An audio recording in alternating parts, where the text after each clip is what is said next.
बिस्मिल्लाहिर्रहमानिर्रहीम। देगड़ीअ में तेल विझी उन में शामिलु कंदासीं टोटल साफ़ थियल मुर्गी।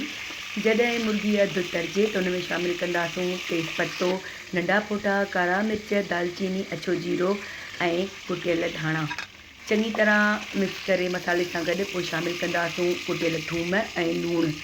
पोइ थूम खे गुलाबी थियण ताईं मुर्गीअ खे चङी तरह तरींदासीं ऐं शामिलु कंदासीं बटालू ऑप्शनल आहिनि, तव्हां न बि विझो, पर मुंहिंजे नंढनि ॿचड़नि खे बटालू तमामु घणा पसंदि आहिनि।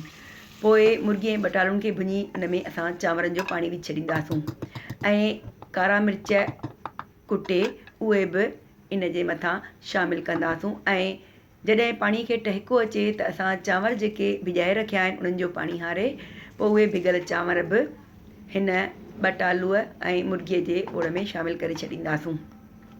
जॾहिं चांवरनि जो पाणी ख़ुश्क थी वञे त पोइ उनखे असां 5 खां 10 मिंट दम ते रखे छॾींदासीं। तक़रीबन 5 खां 10 मिंट दम ते अचण खां पोइ तयारु आहिनि असांजा मज़ेदार कारनि मिर्चनि में मुर्गीअ जो पुलाव। हीउ पुलाव यखनी पुलाव खां बि वधीक ज़ाइकेदार ऐं मज़ेदार आहे ऐं असांखे ऐं असांजे ॿचनि खे तमामु घणो वणंदो आहे। उमेदु आहे तव्हांखे हीउ आसान पुलाव तमामु पसंदि ईंदो।